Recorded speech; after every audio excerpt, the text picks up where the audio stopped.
Good morning, ladies and gentlemen. This is Lounging with Lisa, the video series that has me lounging while coming at you with thoughts of the day. Yes, I changed my shirt. This is a different one, see? Not Dweezil Zappa anymore, boy.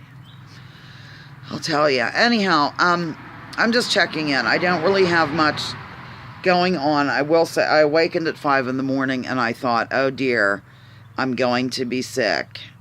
And I was on the verge of nausea. I'm sure that you're so delighted over these updates of everything about my life, but you know, I'm used to doing a morning video, and I don't know what, I might veer off in some direction here in a minute. Give me time. Yeah, and then I couldn't get back to sleep. Last time I looked at the time, it was I think 20 to 7, and then I was out like a light, as the saying goes, and awakened for the day at like 10 minutes till 9. So again, a little bit of a late start, ladies and gentlemen. Haven't really, I listened to a little bit of my Richie Allen show out of England, but not a whole lot going on. I will tell you something interesting, to which I listened on my way to sleep last night, and it was about the ancient texts. I don't remember the name of the video either. If you wanted to go listen, you could just type in something about ancient Sumerian texts and the word Bible, because I've been listening to a lot of these lately. They're really fascinating to me, ladies and gentlemen. I'm looking at the Bible. Yes, I know, it's a shock. I'm looking at the Bible in a different way now, completely. Like, this is going to sound really weird, but taking away the supernatural, or not supernatural, but the God element, and not looking at it in the way that I was raised to look at it, I suppose.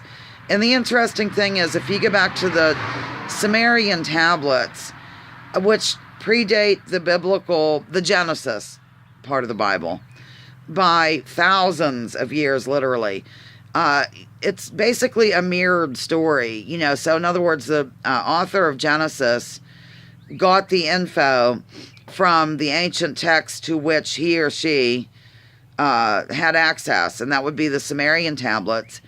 And a lot of the bizarre things, like, they indicate more of the gods, the way the word God is used in the opening, it's really Elohim, which means gods, male and female.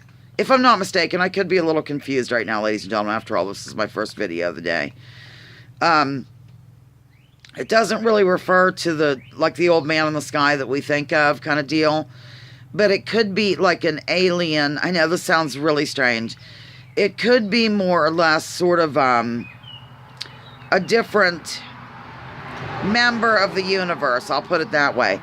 And they were real tall, like a lot of the hieroglyphics or whatnot, whatever they're called, the different clay tablets and stuff they found from the Sumerians show images, and I guess the kings or the gods, if you will, are always like really tall.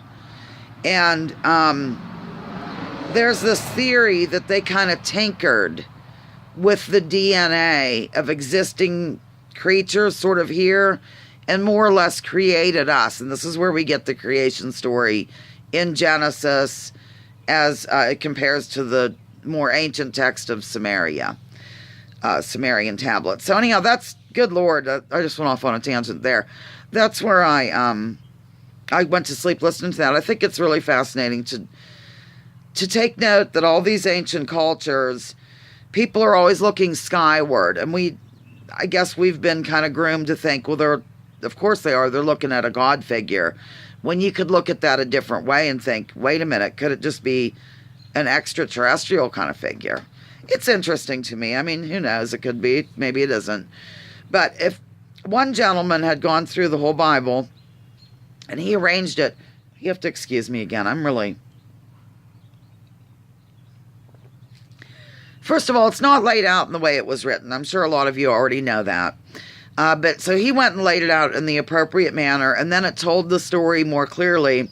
And he says about 25% of it is true, I guess. Or I don't know how he put it, but for example, you know, the New Testament, ladies and gentlemen, the Apostle Paul's writings came first.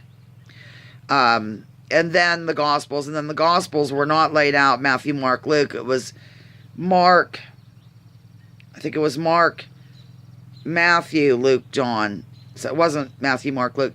So if you line things up in an appropriate manner with the Apostle Paul's writings actually predating the Gospels, then you get more of a celestial, is that how you say it, celestial?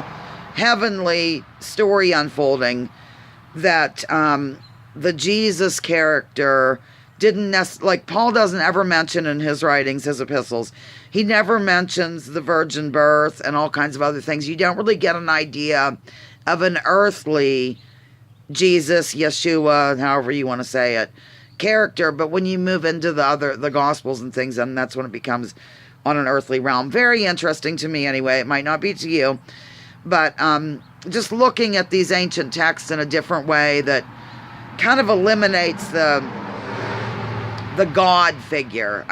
That might not even make any sense, but when do I? Okay, Lounging with Lisa, evidently the biblicist that I am, I thought I'd come at you with that information. Lounging with Lisa, the video series that has me lounging and coming at you with ancient text info.